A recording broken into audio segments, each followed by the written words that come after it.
오늘 본문 말씀은 고린도전서 3장 1절로부터 9절까지 말씀입니다. 동력, 다름이 빚어낸 아름다움이라는 제목으로 하나님 말씀을 함께 상고해 보겠습니다. 고린도전서 1장, 2장을 우리가 계속해서 살펴봤습니다. 1장과 2장에서 십자가의 진리가 우리의 구원을 이루는 유일한 지혜임을 밝히고 있습니다. 그리고 성도 개개인이 바로 이 십자가의 도를 가질 것을 주문합니다. 반면에 3장 내용은 똑같은 십자가의 진리를 말하고 있지만 교회라는 공동체적 관점에서 바라본다는 점에서 차이가 있습니다. 이는 교역자들이 고유한 사명과 역할을 가지고 있고 각각의 맡은 역할에 따라서 교회는 아름다운 하모니를 이루는 것이다 라고 밝힙니다. 어느 한 부분만 떼어놓고 바라보는 것이 아니라 이 교회의 전체적인 모양을 바라보고 또한 동력, 그 다름이 빚어내는 아름다움에 대해서 설명하고 있습니다. 그런데 고린도 교회는 아직도 그 수준까지 올라가지 못했습니다. 신앙적인 미성숙으로 말미암아 이 위대한 진리를 깨닫지 못한 것입니다. 교회는 다름이 빚어내는 극상의 아름다움입니다. 첫 번째, 육신에 속한 자 1절부터 4절까지 말씀입니다. 제가 먼저 읽어보겠습니다. 1절, 2절 말씀을 읽어보겠습니다. 형제들아, 내가 신령한 자들을 대함과 같이 너희에게 말할 수 없어서 육신에 속한 자 곧 그리스도 안에서 어린아이들을 대함과 같이 하노라. 내가 너희를 저주로 먹이고 밥으로 아니하였노니 이는 너희가 감당하지 못하였음이거니와 지금도 못하리라.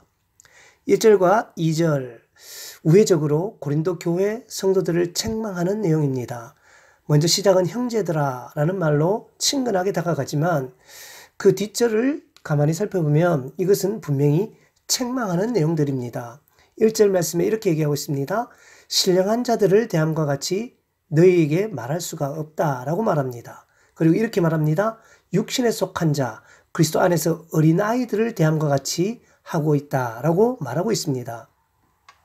3장 여기서 육신에 속한 자라는 말, 이것은 2장 14절에 나오는 그 육에 속한 사람과는 조금 다른 용어를 사용하고 있습니다.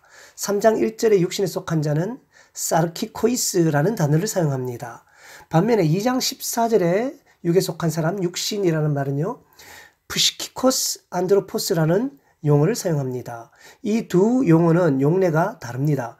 2장 14절은 육에 속한 사람이란 말이 구원받지 못한 사람을 이야기합니다. 신앙 자체가 없는 사람을 뜻하지만 3장 1절에 육신에 속한 자는 구원은 받았지만 마치 구원받지 않는 사람처럼 살아가는 사람들을 이야기합니다. 예수님을 믿었지만 아직 죄의 습관, 세상 속의 습관을 버리지 못하고 그 속에서 다른 사람들, 세상 사람들과 구별되지 않는 미성숙한 그리스도인을 지칭한다고 보면 되겠습니다. 바울은 고린도 교회에 당면한 문제들을 지적하면서 그들 자신이 아직 미성숙한 자들임을 밝히고 있습니다. 아직 깊은 말, 성숙된 가르침 이런 것들을 받아들일 준비가 안 되었기 때문에 영적 어린아이의 상태에 머무르고 있다고 말하는 것입니다. 이것은 책망입니다. 고린도 교회를 처음 개척할 때 그들은 영적으로 어린아이였기 때문에 부드럽고 쉬운 말로 그들을 가르쳤습니다. 그들이 감당할 수 있는 수준의 헌신과 순종만 요구되었습니다. 그러나 이미 바울이 고린도 교회를 떠난 지가 오래되었습니다. 바울이 떠난 지 오래되었지만 현재까지도 아직 그들은 바로 그때의 어린 상태를 벗어나지 못하고 있다는 그 부분에 대해서 2절은 이야기하고 있는 것입니다. 아기들이 아이 때는 젖을 먹습니다. 그렇지만 이가 나기 시작하고 소화력이 발달되면 젖을 떼고 이유식을 먹습니다. 또 이유식을 떼고 밥을 먹는 것이 지극히 자연스러운 일들입니다. 그러나 고린도 교회는 이미 젖을 떼고 밥을 먹어야 할 시점인데 아직도 젖을 떼지 못하고 미성숙된 모양으로 교회를 이루고 있었습니다. 그래서 바울은 3절에서 이렇게 말합니다. 너희는 아직도 육신에 속한 자로다. 이것은 선언입니다. 3장 내용이 포함된 서신을 쓸 당시에 바울의 감정이 매우 격앙되어 있음을 우리는 미루어 짐작할 수 있습니다. 실제로 바울의 초기 서신 중에 하나인 이 갈라디아서나 데살로니가 전후서 또 고린도 전후서 같은 경우를 보면요. 사도 바울의 감정이나 상태가 서신에 매우 분명하게 드러납니다. 바울은 이 서신을 쓰는 그 시대에 따라서 사도 바울의 신앙적 성장과 성숙이 점점 이루어 나가는 것들을 바울 서신을 통해서 볼 수 있는 또한 흥미로운 기록들이라고 할 수 있습니다. 이런 바울의 직접적이고 단호한 대처는 훗날 이 고린도 교회 교인들의 반발을 가지고 옵니다.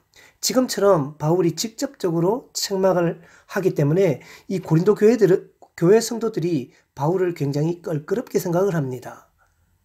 나중에 바울이 고린도 교회의 문제를 해결하고자 고린도 교회를 방문했을 때 이 고린도 교인들은 사도 바울의 방문을 거절합니다. 그래서 사도 바울이 고린도 교회를 방문하지 못하는 초유의 사태가 생기게 되게 됩니다. 하지만 이 3장을 우리가 읽어볼 때 이 3장에서 내용은 그들 한 사람 한 사람을 책망하고 야단치는 그 단순한 내용은 아닙니다. 왜냐하면 서론에서 먼저 지적하였듯이 이 3장 내용은 고린도 교회 공동체에게 주는 메시지입니다. 그렇다면 이 고린도 교인들은 충분히 이것을 이해하고 받아들일 수 있어야만 합니다. 하지만 사도 바울이 말하고 있듯이 아직 이들은 성숙되지 못했기 때문에 이 사도 바울의 책망과 권면을 아직 받아들일 수가 없었습니다. 미성숙한 말의 근거를 이렇게 말하고 있습니다. 너희 가운데 시기와 분쟁이 있으니 어찌 육신에 속하여 사람을 따라 행함이 아니리요. 이 말은 교회 자체에서 어떤 싸움 자체가 없어야 된다라는 분쟁이 없어야 된다 이런 말은 아닙니다. 교회 안에서 만약에 이단들이 들어왔을 때에는 교회는 치열하게 그들과 싸워야 합니다. 또 잘못된 가르침이 들어왔을 때 교회는 교리적으로 치열하게 그들과 맞서야만 합니다. 오늘 본문은 그 얘기를 하고 있지 않습니다. 여기서 말하는 것은 이렇게 말합니다. 너희 가운데 시기와 분쟁이 있어서 너희들이 이렇게 갈라지고 또한 교회가 찢어졌다라고 말하고 있는 것입니다. 이 고린도 교회는 1장 12절에 의하면 주요 분파가 4개가 있었습니다. 이렇게 말하고 있습니다. 내가 이것을 말하거니와 너희가 각각 이르되 나는 바울에게 나는 아볼로에게 나는 게바에게 나는 그리스도에게 속한 자라 한다는 것이니. 쉽게 말하면 바울파, 아볼로파, 베드로파, 예수파 이렇게 있었습니다. 물론 그 중에서 가장 큰 세력은 아마도 개척 그룹이면서 기득권 측이었던 바울파였을 것입니다. 또 큰 이 분파가 위대한 설교자, 전임 사역자였던 아볼로가 있었던 당시에 아볼로의 영향을 받았던 아볼로파가 또한 큰 세력을 형성하였을 것입니다. 어찌되었거나 이런 4개의 주요 분파가 서로 반목하면서 싸웠습니다. 서로 시기하였습니다. 분쟁하였습니다. 교회에 문제가 생겼을 때 서로 강 건너 불구경하였습니다. 자기 파만 옹호하고 다른 파들을 미워하였습니다. 사도 바울은 바로 이 문제에 대해서 이야기하고 있습니다. 여러분 한번 들어보십시오. 나는 바울파다, 나는 아볼로파다, 나는 게바파다, 나는 그리스도파다. 이 말이 오늘날 용어로 바꾸면 꼭 이 말과 똑같습니다. 아이들에게 우리가 묻습니다. 엄마가 좋아, 아빠가 좋아? 아이가 도대체 대답을 어떻게 해야 됩니까? 엄마가 좋아, 아빠가 좋아? 이건 엄마 아빠를 두고 싸우라는 말과 뭐가 다르겠습니까? 또 흔히 이렇게 묻습니다. 아내와 어머니가 물에 빠지면 누굴 먼저 구할 것인가? 여러분 이걸 누굴 먼저 구한다고 해야 될 것입니까?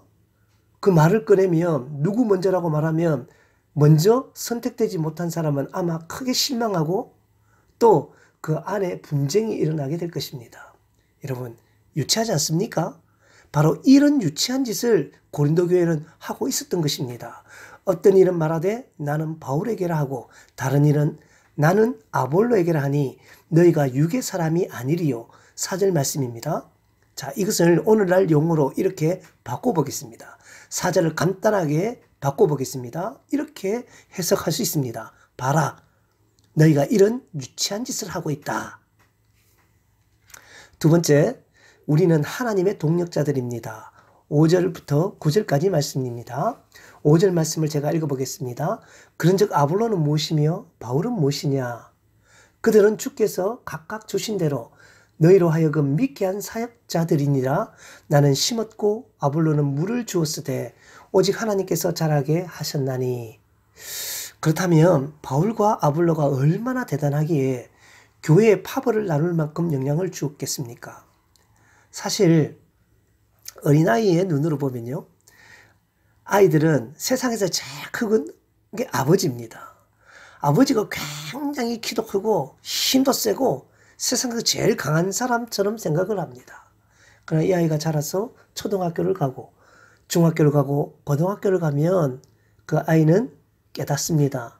아, 우리 아버지가 세상에서 제일 힘센 사람이 아니구나. 또 나중에는요, 이렇게 됩니다. 야, 우리 아버지가 이렇게 약하신 분이구나. 나이가 먹으면서 그것을 알게 됩니다. 아직 고린도 교인들은 어린 상태, 미성숙한 상태였습니다. 그래서 바울과 아볼로를 볼 때 얼마나 크게 보이겠습니까?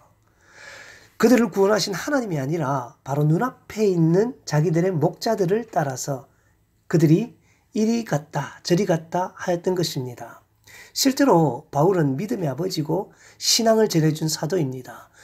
정말로 거대한 성경 선생이었습니다. 아볼로는 어떻습니까? 하나님 말씀을 명쾌하고 선명하게 전파하는, 그리고 위대한 부흥사이며 설교가였습니다. 그렇지만 바울은 자신과 아볼로를 언급하면서 이렇게 5절에서 표현합니다. 아볼로는 무엇이며 바울은 무엇이냐? 이 뉘앙스가 참 흥미롭습니다. 이 뉘앙스는 이런 의미를 담고 있습니다. 뭐가 그렇게 대단하다고 그 뒤에 줄을 서느냐라는 의미를 숨기고 있습니다. 바울은 무엇이고 아볼로는 무엇입니까? 아무것도 아니란 말입니다. 그런데도 왜 너희들은 바로 그 뒤에 줄을 서고 있느냐라고 말하고 있습니다. 그들은 하나님의 한 사역자입니다. 여기서 사역자로 번역된 디아코노이라는 단어는요, 그 어원 자체가 먼지나게 뛰어다닌다라는 뜻을 가지고 있습니다. 우리가 그러잖아요. 먼지나게 뛰어오라고. 이 먼지나게 뛰어다니는 일꾼, 부지런하게 뛰어다니는 일꾼이라는 말에서 유래된 말이 바로 사역자라는 말입니다. 원어를 직역하면 이렇게 되겠습니다. 아볼로나 바울은 무엇이냐? 먼지 같은 자들이다. 하나님의 심부름하는 자들이다. 이 정도 해석할 수 있겠습니다. 그렇습니다. 고린도 교인들은 줄을 잘못 섰습니다. 그들이 줄을 서야 한다면 그래서 십자가 뒤에 줄을 서야지 어떤 사람, 어떤 사역자들 뒤에 서면 안 되는 것입니다. 그렇다고 사역자들이 존재 가치가 없는 자라는 말이 아닙니다. 여기 말은 하나님의 거룩한 동력자들이며 거룩한 사역을 맡은 사명자들입니다. 그들은 이 교회를 맡은 하나님께서 맡긴 사람들입니다. 그렇다면 그들에게는 그들이 맡겨진 양, 그만큼의 분량과 일이 각각 다르게 주어져 있습니다. 바울은 이것을 이렇게 표현합니다. 6절 말씀입니다. 읽어보겠습니다. 나는 심었고 아볼로는 물을 주었으되 오직 하나님께서 자라나게 하셨나니. 아멘. 제가 청년 시절 교회를 다닐 때 담임 목사님이 바뀐 적이 있습니다. 새로 부임하신 목사님 체계에서 교회는 활기차게 돌아가기 시작했습니다. 성도들이 많이 불었습니다. 성장하기 시작했습니다. 교회에 생기가 넘치게 되었습니다. 일꾼들이 많이 세워졌습니다. 그러자 교회 많은 분들이 이렇게 말씀하셨습니다. 이야, 진작에 목사님을 바꿨어야 됐다고. 새로 오신 담임 목사님의 칭찬 릴레이가 이어졌습니다. 이게 아름다운 일인지 모르겠지만 어느 날 목사님께서 설교하실 때 이 본문을, 오늘 본문을 가지고 말씀하셨습니다. 그리고는 저는 그 말씀이 지금까지 잊혀지지 않습니다. 그분은 이렇게 말씀하셨습니다. 나는 그저 물만 주었습니다. 심은 목사님이 계시기 때문에 여러분이 있고 제가 물도 줄 수 있는 것입니다. 그리고 물을 준다고 다 자라나는 것도 아닙니다. 자라나게 하시는 분은 하나님이십니다. 정말 명설교였습니다. 누구누구 이름을 거명하지도 않았습니다. 그렇지만 누구를 말하는지 분명하게 알 수가 있었습니다. 전임 목사님을 낮추어 말하는 일도 점점 줄어들었습니다. 그렇습니다. 교회는 그렇게 이루어져 나가는 것입니다. 하나님이 이루시는 일은 우리 한 사람 한 사람 각자가 자기의 위치에서 충성되게 일을 하고 있을 때에 주의 몸된 교회는 이루어져 가게 되는 것입니다. 성경은 분명하게 말씀합니다. 심는 이와 물 주는 이는 한 가지이나 각각 자기가 일한 대로 자기의 상을 받으리라. 아멘. 교회에는 각자의 맡은 사역이 있습니다. 사역자는 사역자대로, 집사는 집사대로 하나님이 맡긴 일을 감당하는 것입니다. 모두 말씀을 가르칠 수 없습니다. 모두 장로가 될 수 없습니다. 모두 능력자가 될 수도 없습니다. 모두 은사자가 될 필요도 없습니다. 하나님이 원하시는 것도 아닙니다. 피아노 치는 사람이 있고, 노래하는 자가 있고, 기도하는 자가 있고, 말씀 전하는 자가 있습니다. 말씀을 듣는 자가 있고, 말씀을 새기는 자가 있고, 그 말씀을 다시 새겨 전하는 사람도 있습니다. 그 말씀을 다시 사람들에게 전해서 그들을 교육하는 사람도 있습니다. 헌금하는 사람이 있고, 걸레질하는 사람이 있습니다. 주차 관리하는 분도 있고, 꽃을 관리하는 분도 있습니다. 어린아이를 가르치는 분이 있고, 음식을 준비하는 사람도 있습니다. 예배를 집례하는 자가 있고, 예배를 준비하는 자가 있습니다. 목사가 있고, 장로가 있고, 집사가 있고, 권사가 있고, 아이들도 있고, 어른도 있고. 여러분, 교회는 각각의 다름이 하나를 이루는 참으로 하나님의 놀라운 신비가 숨겨진 곳입니다. 오늘 제목이 무엇입니까? 동력, 다름이 빚어내는 아름다움입니다. 다름, 이 다름은 아름다운 얼굴입니다. 여러분 생각해 보십시오. 아름다운 얼굴이라고 세상 사람들이 다 똑같은 얼굴을 가지고 있다면 여러분 그것을 아름답다라고 표현하겠습니까? 세상 살만 나지 않습니다. 똑똑한 머리라고 전부 다 100점 맞으면서 살아간다면 우리의 삶은 진짜 재미없을 겁니다. 빨간색을 좋아한다고 무지개가 다 온통 빨간색이면 우리는 그것을 더 이상 무지개라고 부르지 않습니다. 여러분 모자이크는요, 가까이서 보면 참 희한하게도 엉성하기 짝이 없습니다. 이게 뭔지도 몰라요.